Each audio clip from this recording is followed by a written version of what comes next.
The rain came down hard enough to flatten the weeds along the riverbank, and the dog would not move. He stood at the edge of the gravel turnout with his ears pinned forward and his whole body angled toward a sagging blue tent, half collapsed under a willow, and no command in the world was going to pull him back.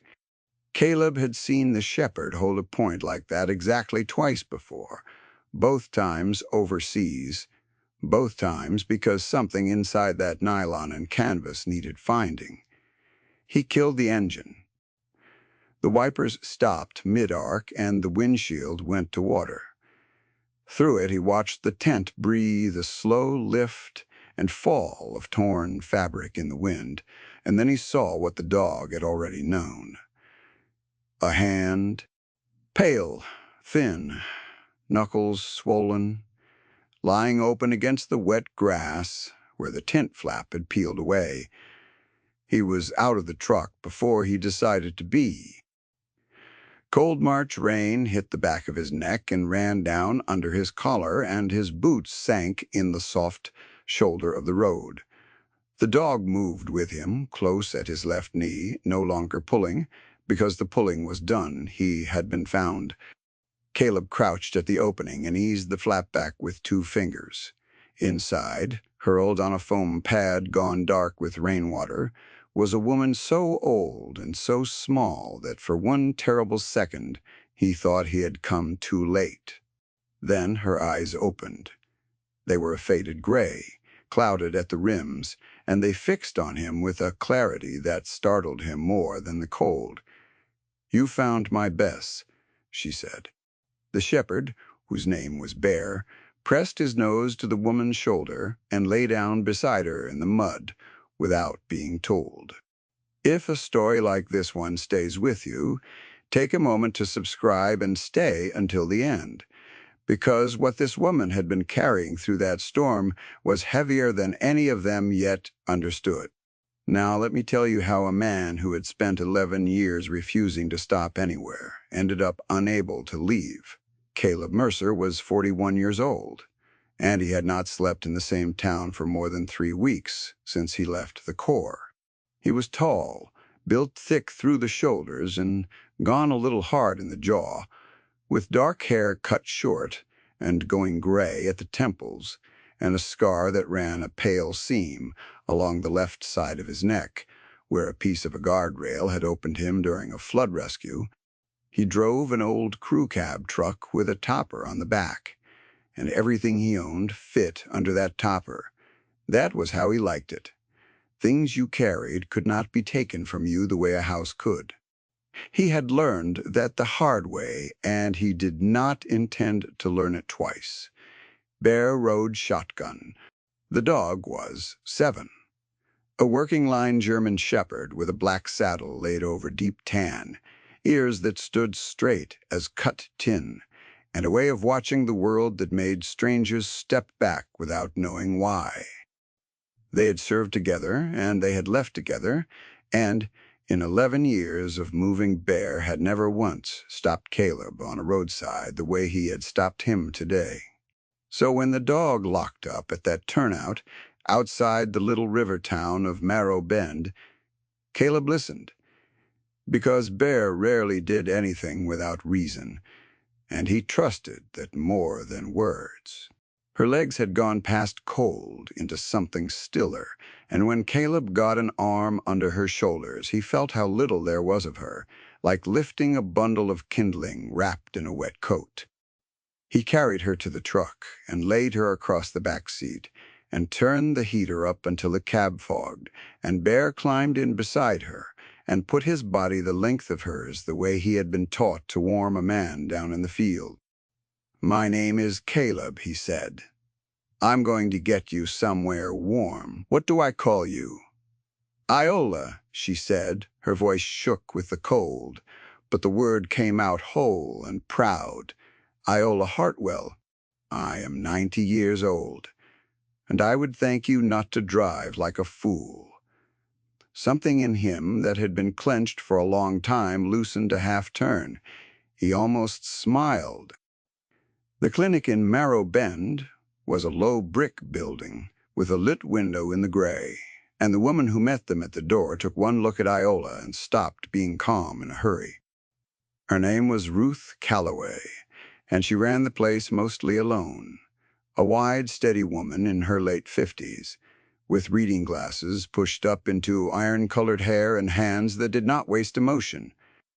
She got Iola onto a gurney and, under warm blankets and a bag of fluids, hung within 4 minutes, and only when the old woman's color started to come back did Ruth let herself breathe. "How long was she out there?" Ruth said. It was not really a question. "I don't know," Caleb said. "Her things were soaked through. Could have been a day, could have been more."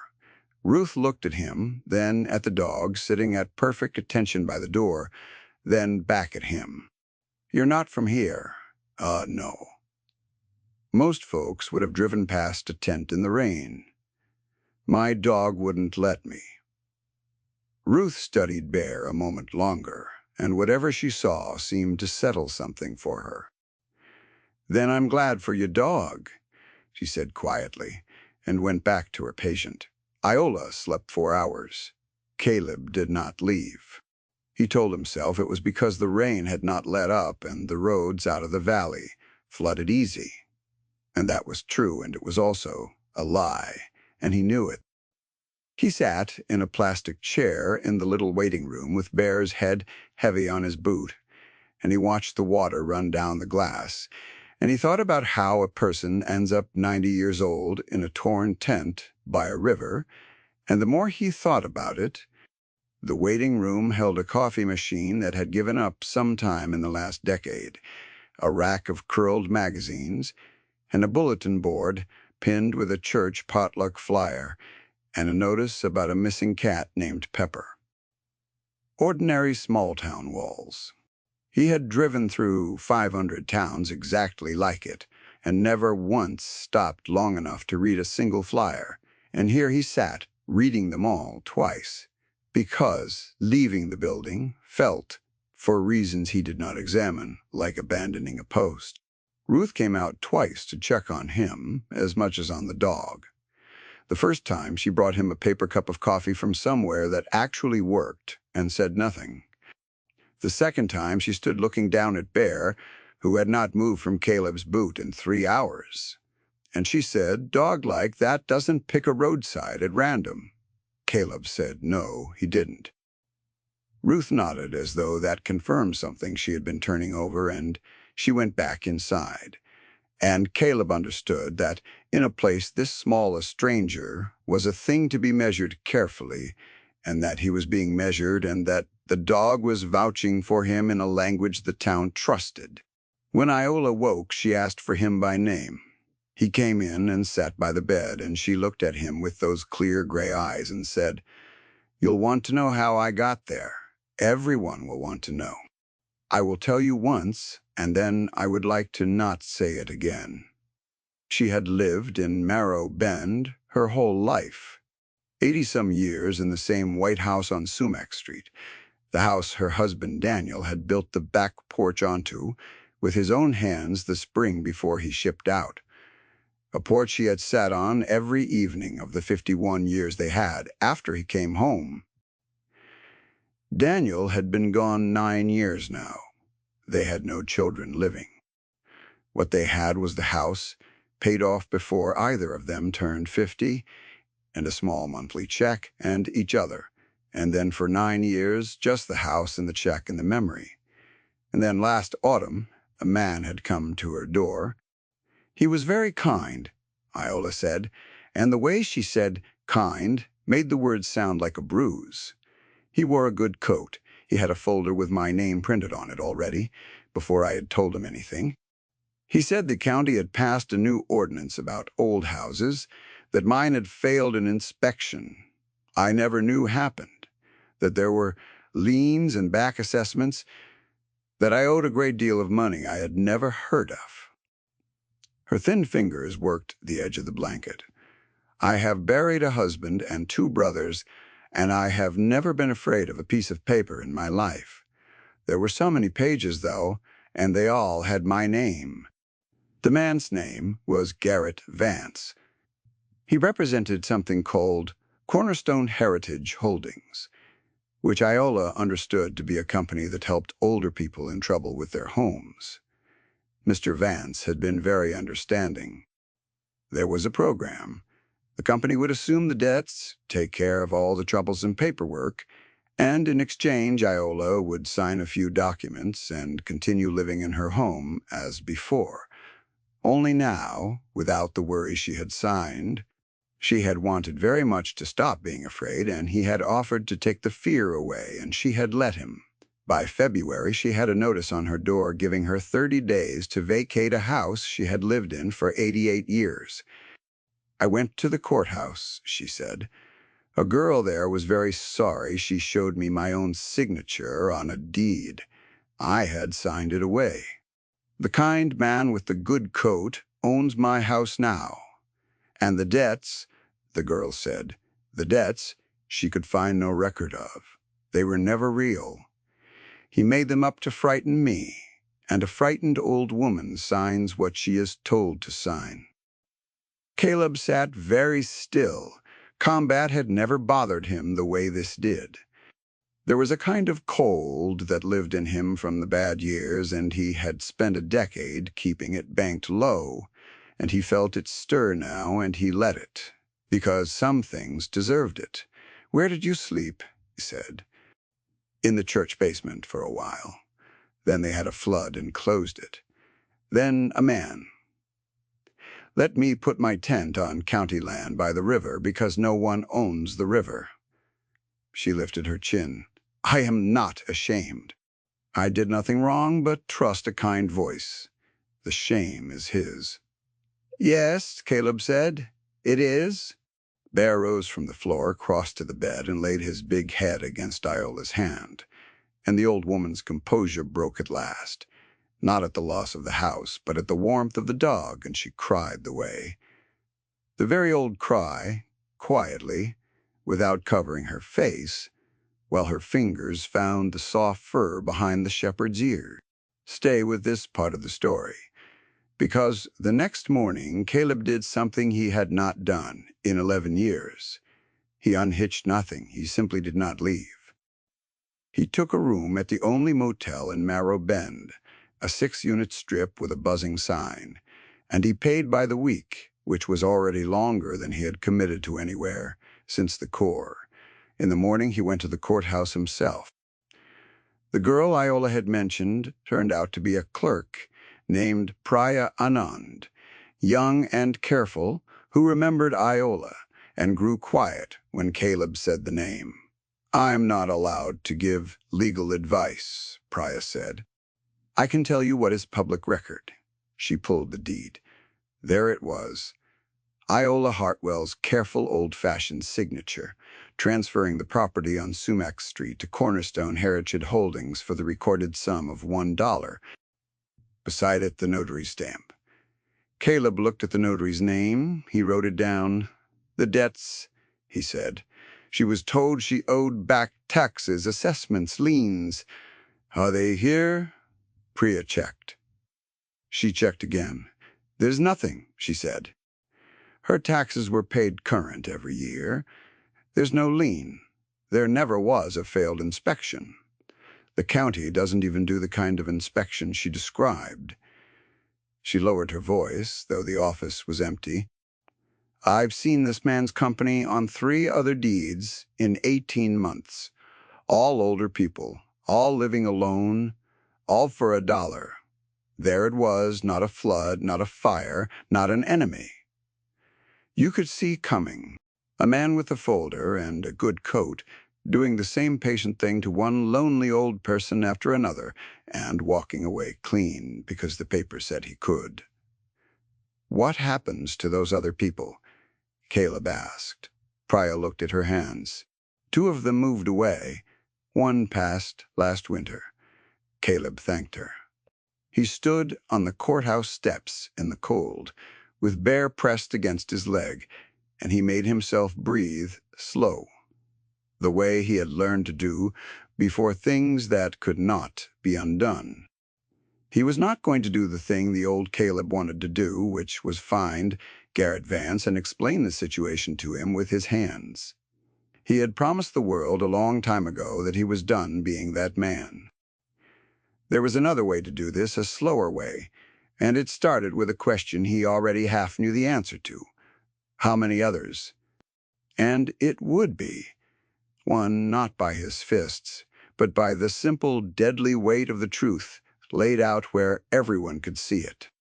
He started with Ruth Calloway because in a town this size, the clinic saw everyone eventually, and because Ruth had looked at his dog and decided to trust him. Over coffee gone cold in the clinic's back room, he told her what Priya had shown him. Ruth did not look surprised. She looked tired, the particular tiredness of someone who has watched a thing happen and not had the pieces to stop it. Eunice Tran, she said. Down on Belding Road. Got a letter just like that in the fall. She's 83. I sutured her hand last month. She'd cut it packing boxes.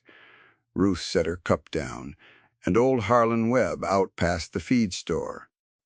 His daughter called me from Tucson, frantic. Said her father signed something he didn't understand, and now there's a stranger telling him to leave the only house he's ever known.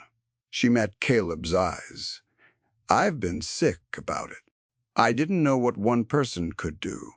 One person can't do much, Caleb said, more than one might. That was the day Marrow Bend started to become something it had not been the day before. Not a crowd.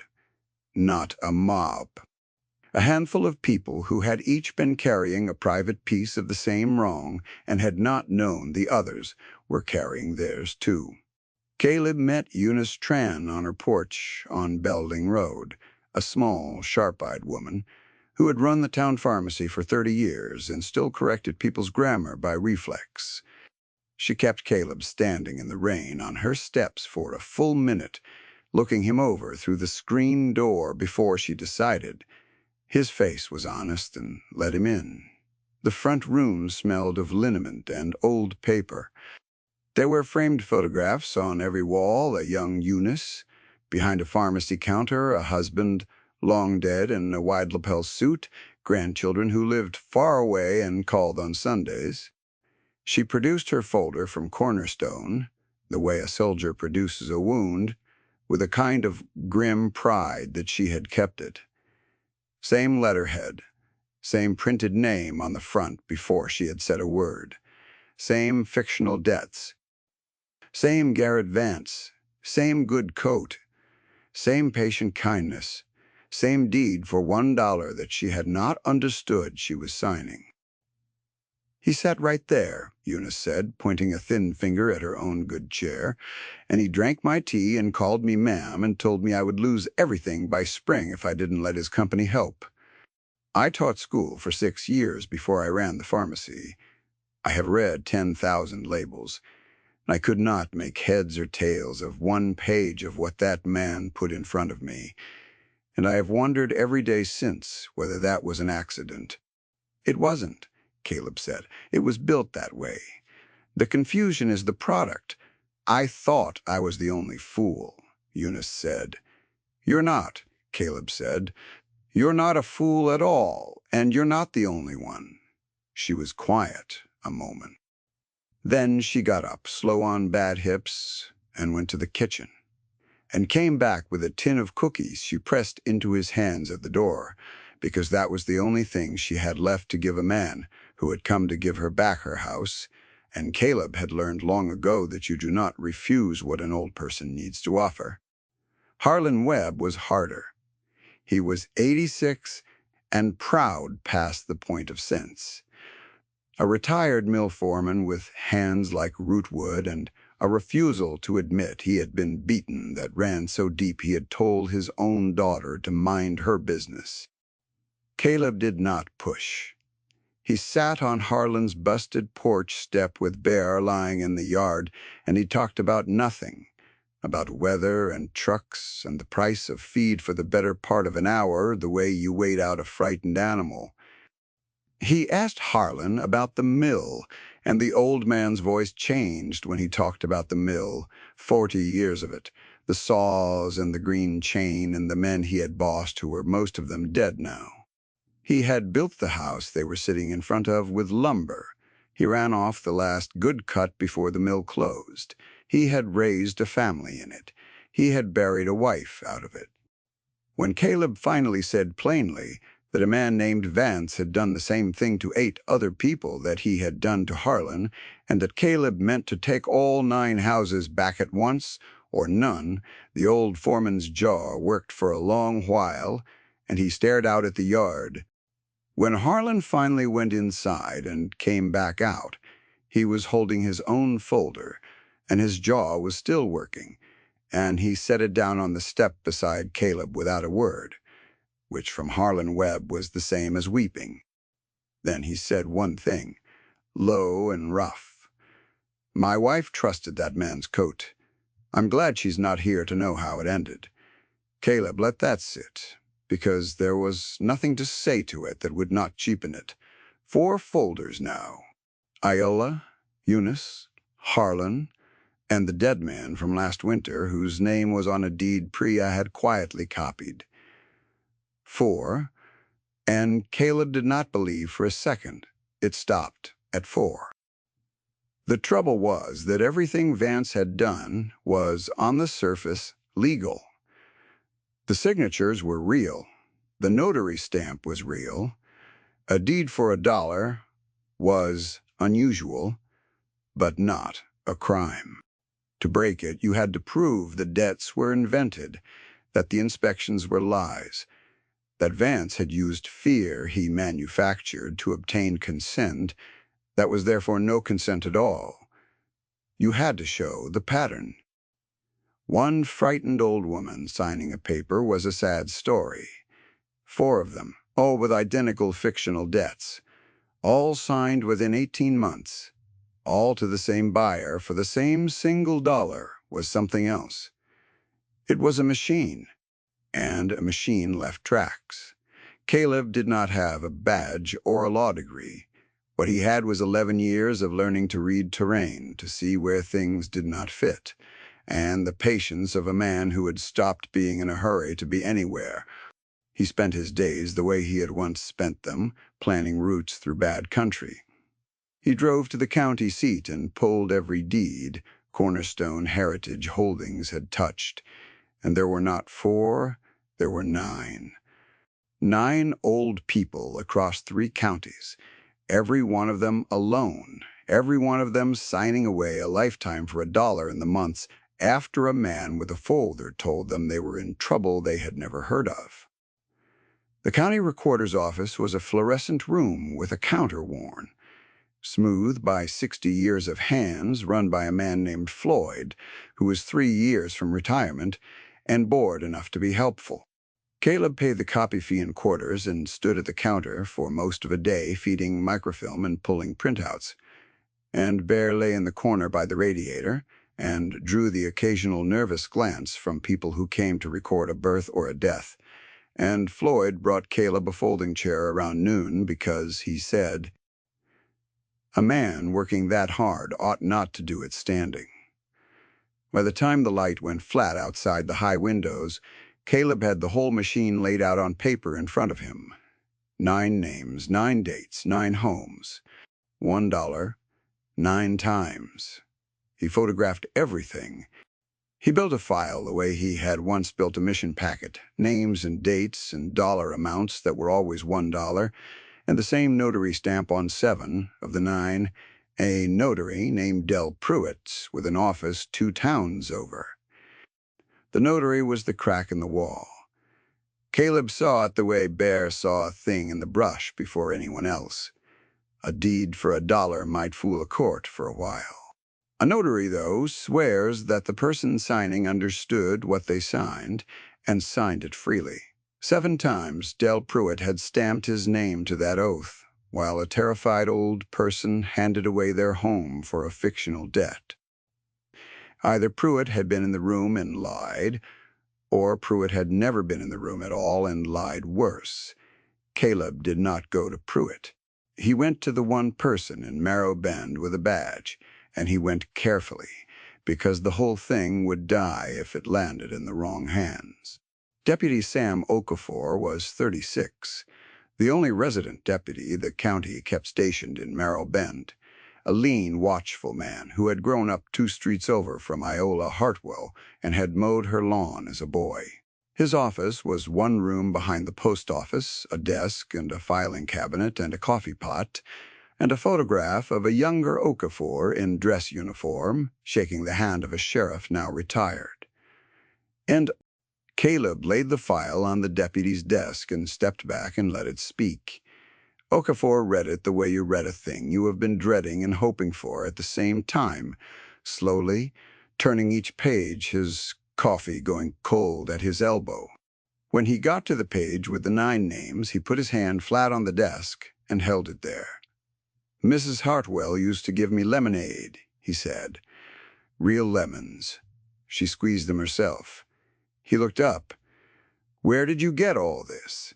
"Public record," Caleb said. "All of it. Anyone could have pulled it. Nobody did because nobody knew to look at all 9 at once." Okafor exhaled.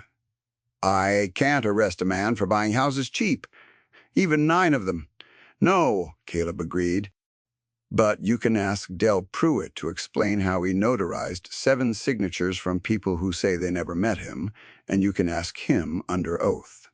He paused. "A man like that, 2 towns over, making a notary's wages. He didn't do this for free, and he didn't do it because he believes in it. He did it for a cut. Squeeze the cut, and the whole thing comes apart, because Pruitt is going to decide pretty fast that he doesn't love Garrett Vance enough to go down for him." Okafor looked at him a long moment. "You weren't a cop." "No. What were you?" "A Marine," Caleb said. "We learned to find the one piece that holds the rest up and lean on it. It took 5 weeks. Caleb stayed for all of them." He moved Iola out of the clinic and into a room at the back of Ruth Calloway's own house, over Iola's objections, and then with her grudging thanks, and he fixed Ruth's sagging gutters and rebuilt Harlan Webb's rotten porch step while he was at it. Because his hands needed something to do, and because the work was a language these people understood better than promises. Bear became a fixture in town, trotting at Caleb's heel down Merrill Bend's 1 main street, and the old people in particular grew soft about him, and Caleb noticed that the dog chose to lie down beside exactly the ones whose hearts were good, and he had long ago stopped doubting that the dog knew. He also noticed the gray sedan. It appeared the 3rd week, parked once outside Ruth's house and twice near the clinic. A man inside it Caleb never got a clean look at. Vance, or one of Vance's, watching to see whether the noise in Merrill Bend was the kind that died down on its own. Bear noticed it before Caleb did, both times near the clinic, the dog going still on the sidewalk and turning his head to track the car the way he tracked everything that did not belong, a low sound in his chest that was not quite a growl. Caleb learned to read the car through the dog. When Bear settled, the street was clean. When Bear stiffened, Caleb did not even have to look up to know the sedan had come back. Caleb did not confront it. He let it watch. A man who feels safe gets careless, and a man who comes to watch is a man who has something to lose. He wrote down the plate and gave it to Okafor and went on rebuilding the porch step, and the sedan for a while kept coming, and then 1 week it simply stopped, which told Caleb more than any conversation could have, because a man stops watching only when watching has begun to frighten him. The thing nearly came apart in the 4th week. Iola took a turn one cold night, her old heart stuttering, and Ruth had her on oxygen by the time Caleb got there. And for a few hours it looked very much like the man with the good coat was going to win the worst way of all, by simply outlasting the woman he had robbed. Caleb sat by her bed through the dark hours with Bear's head on the mattress beside her hand. And the dog did not sleep either, his dark eyes open and fixed on the rise and fall of the old woman's chest, as though he could hold it up by watching. Ruth came and went on quiet feet, checking the oxygen, counting the pulse at Iola's thin wrist, saying little, because there was little to say. Caleb did not pray often, but he prayed then, plainly, the way a man talks to someone he trusts in the next room. He asked for time. Not a miracle, just time enough to let her sleep one night under her own roof again, before the end, whenever the end came. Toward dawn, Iola's breathing eased. She opened her eyes and found him there, and was not surprised, as though she had known all along he would not have gone. "You're still here," she said. "I'm still here. 11 years you've been running, that nurse tells me. Whatever you're running from." Her clouded eyes held him. "You can put it down now, son. You've found a place that needs you. That's all running was ever looking for." That hit him harder than he expected. He had buried his own mother in a town he never went back to, and he had not let anyone speak to him like that since, and he found he could not answer. And he did not have to, because she had closed her eyes again, satisfied, and gone to sleep, breathing easy. When the reckoning came, it came quiet the way these things do when they are done right. Del Pruitt, faced with 7 notarizations he could not explain, and a deputy who knew the difference between a man protecting a friend and a man protecting himself, did exactly what Caleb had said he would do. He decided he did not love Garrett Vance. He told the county investigator everything, that Vance had paid him $200 a stamp, that half the time the old people had never been in the room at all, and Pruitt had signed off the deeds from photographs of forged signatures, that the debts were generated by a template, the same fictional liens and assessments printed onto official-looking letterhead Vance had designed. Once Pruitt opened the door, the rest fell through it. The forged signatures, the template, the pattern of 9. The single dollar paid 9 times for 9 homes, worth a great deal more than $1. There was no confrontation in a parking lot. There was no fight. There was a hearing in the county courthouse on a bright, cold morning in late April, and Caleb sat in the 3rd row with Iola on one side of him and Bear lying across both their feet, and Eunice Tran and Harlan Webb and Ruth Calloway and Sam Okafor filled the rows around them, and one by one the deeds to 9 homes were voided as products of fraud. The consents ruled no consents at all because they had been bought with manufactured fear. The room was old and high-ceilinged, with tall windows that let in the hard April light and a radiator that knocked in the corner, and the 9 names were read aloud one after another in the flat, careful voice of the court, and with each name an old person somewhere straightened a little in their seat. Eunice held her own folder in her lap the whole time, as though she still did not quite believe it could be taken back from her again. Harlan sat with his hat on his knee, and his daughter's hand on his arm. Iola Hartwell's name went back on the deed to the White House on Sumac Street, and the judge said the words out loud, and the old woman did not cry this time. She sat very straight and looked at the front of the room with her clear gray eyes, and she nodded once, the way you accept something owed. Garrett Vance was not in the room. Men like him rarely are. He had attorneys, and the attorneys spoke of misunderstandings, and the criminal matter would grind on for a long time through courts in 3 counties, and Caleb understood that a man with a good coat and good lawyers might yet slip much of what he deserved. He would not slip the homes, though. The homes came back. 9 old people who had been told they were alone and afraid and beaten learned in one cold, bright morning that they were none of those things, because the truth had been gathered and carried and laid down in front of everyone, and it had been heavier than the lie. That, in the end, was the only weapon Caleb ever raised, not his hands. The truth, patiently assembled, and a town that finally stood up together. They took Iola home that afternoon. The White House on Sumac Street had sat empty through the winter, and it smelled of cold and dust. And the back porch Daniel built was gray with weather, and one of its rails had come loose. Caleb fixed the rail before the day was out. Then he fixed the gutter and the loose step in the window that would not close, and over the following 2 weeks, without ever quite deciding to, he fixed nearly everything in that house that Daniel Hartwell would have fixed himself, and the work felt less like labor. Eunice Tran got her house back and her sharp tongue back with it, and she took to bringing Caleb pie he had not asked for and would not refuse.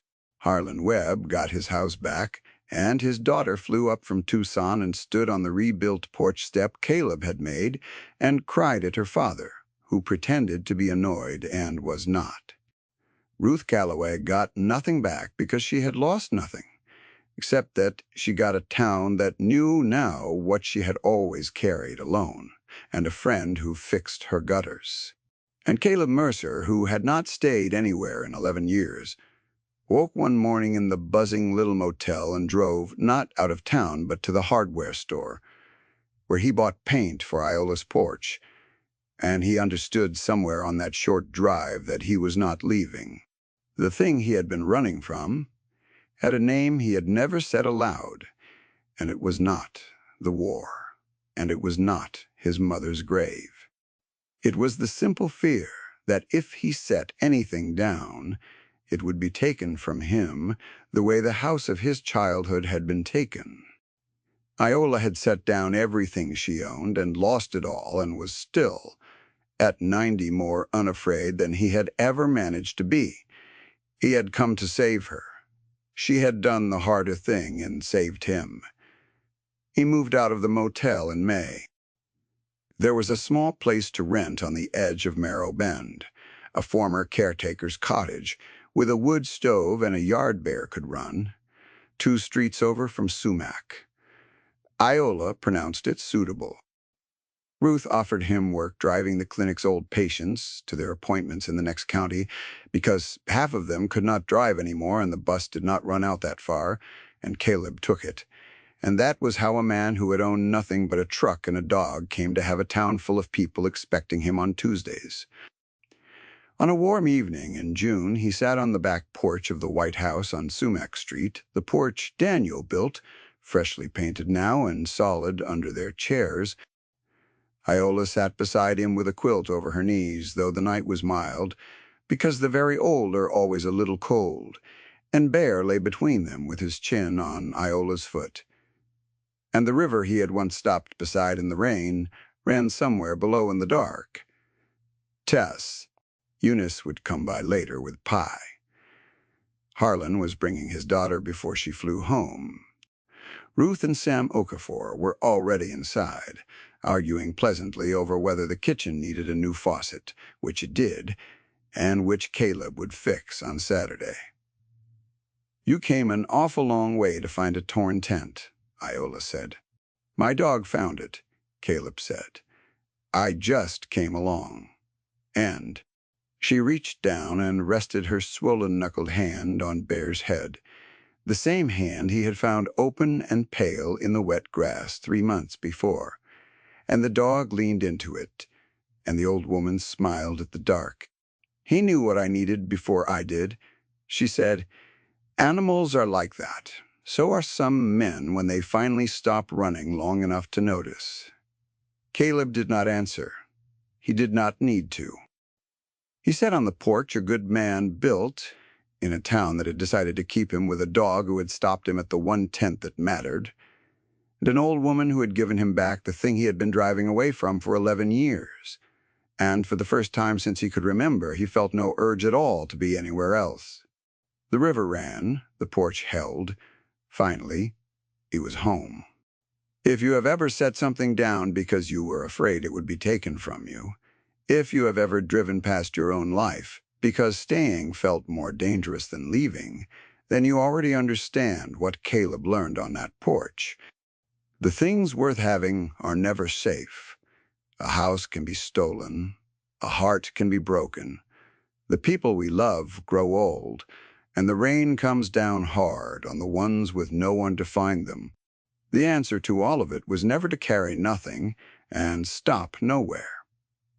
The answer was to be the kind of person and to raise the kind of dog that stops at the torn tent in the storm when everyone else drives by. Goodness does not always come with a badge or an army. Sometimes it comes with a folder full of public records and the patience to lay the truth down where it cannot be ignored. Sometimes it comes on four legs and stops at the side of the road and will not move. Watch for the ones the world has told to be afraid and alone. They're closer than you think, and finding them may be the thing that finds you. May God keep you and the ones you love. May He guard the old and the alone among us, and may you always have someone or something that refuses to drive past you in the rain.